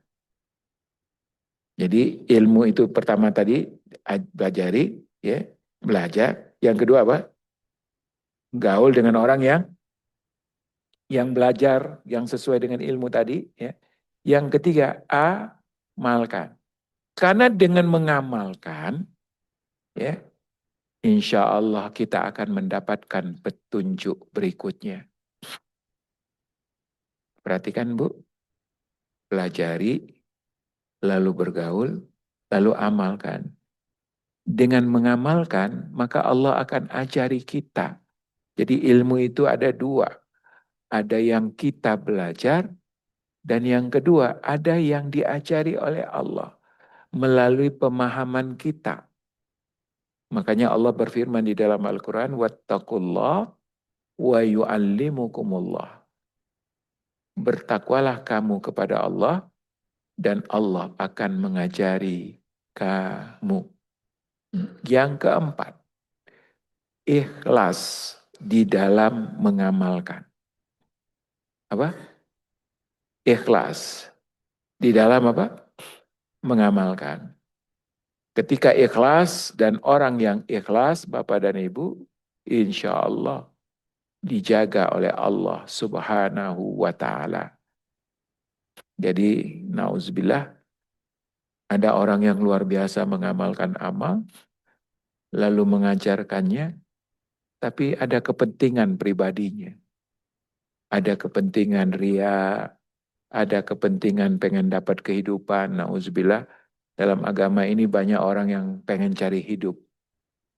Nah, pengen cari hidup, makanya dia takut banget kalau tidak ada yang apa? Belajar, ya. Karena makanya guru saya mengatakan yang penting kamu ngajari yang benar. Walaupun tidak ada orang yang mau belajar kepadamu. Walaupun satu orang ajarin. Ya. Kenapa? Karena kalau kita benar, insya Allah ilmu itu akan bermanfaat. Itu yang keempat. Yang kelima, istiqomah.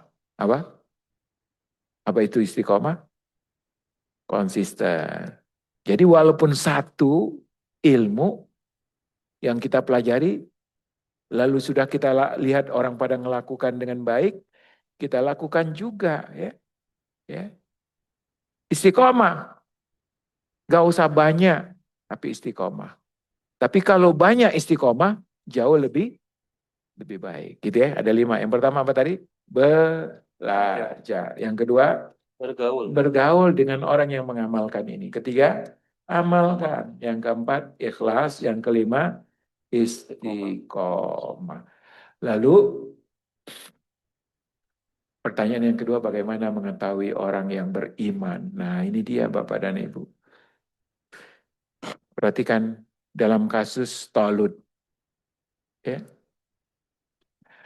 Mohon maaf, bagaimana munculnya Tolut dalam kasus Tolut ini? Bagaimana munculnya dia sebagai pemimpin? Hah? Hah? Itu tadi, dimunculkan oleh tokoh yang paling dipercayai. Namanya siapa tadi? Nabi Samuel. Ya. Makanya, mohon maaf, semua orang boleh ngomong, si A begini, si A. Tapi kita ngelihat siapa orang yang paling bisa dipercaya dari orang yang apa? Ngomong. Makanya tetap saja rekomendasi dari kelompok. Jadi kan ada 3 kelompok tadi itu. Elit dalam artian ilmu, elit dalam artian apa? Harta, dan elit dalam artian vokalnya.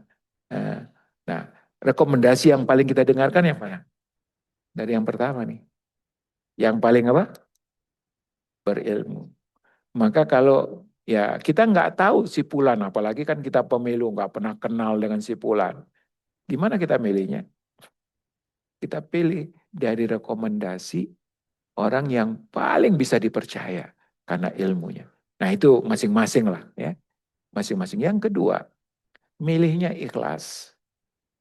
Ketika kita ikhlas, kita akan dapat petunjuk. Tapi kalau sudah tidak ikhlas, misal contoh, kenapa milih itu?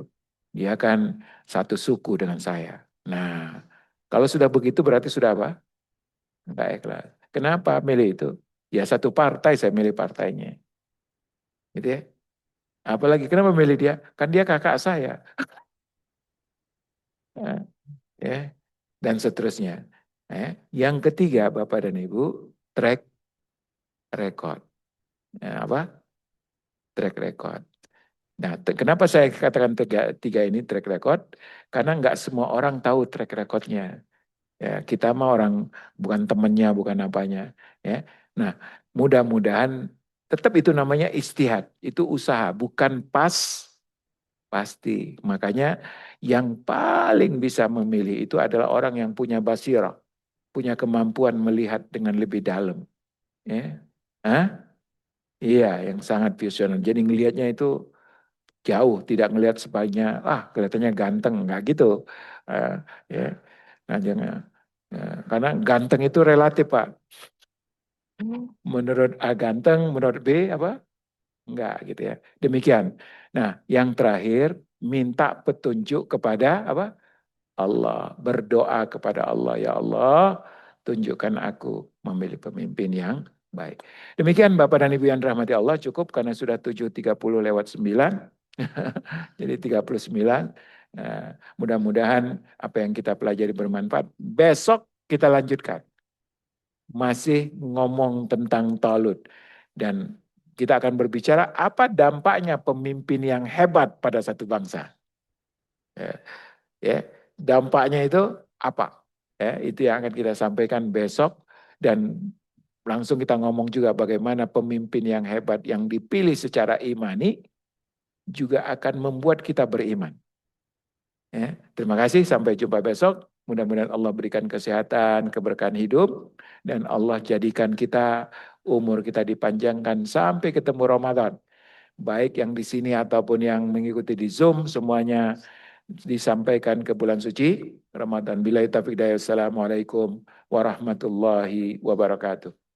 Waalaikumsalam warahmatullahi wabarakatuh. Jazakumullahu khairan kepada guru kita, Ustaz Muhammad Hatta, atas penyampaiannya. Semoga Allah senantiasa menjaga beliau, mensehatkan beliau, dan memberikan taufik hidayah untuk bisa membimbing kita untuk lebih baik lagi. Baik para jamaah, baik yang di online maupun di offline, terima kasih atas kebersamaannya. Insya Allah kita akan lanjut esok hari. Tadi ingat ya, 5 poin untuk kita bisa terus istiqomah ataupun belajar kebaikan. Yang pertama apa? Belajar. Yang kedua, bergaul dengan sefrekuensi teman-teman saleh. Yang ketiga, mengamalkan. Yang keempat, ikhlas. Dan kelima, istiqomah. Artinya sebelum istiqomah, tahapan pertama kita harus belajar. Maka nantikan setiap ba'da subuh di channel Kampung Makiroh, baik Zoom ataupun di YouTube, silahkan di-share sebanyak-banyaknya. Insya Allah kita akan belajar bersama guru kita. Baik ayah bunda, kita tutup dengan hamdalah dan doa kafaratul majelis. Alhamdulillahirabbil alamin. Subhanakallahumma rabbana wa bihamdika nasyhadu an la ilaha illa anta wa nastaghfiruka wa natubu ilaik. Terima kasih banyak. Yang online silahkan dilanjutkan dengan tilawah. Karena tilawah kita 1 juz per hari, silahkan dilanjutkan. Dan untuk yang offline, ada beberapa informasi yang akan disampaikan oleh Ustadz Ferry. Terima kasih banyak.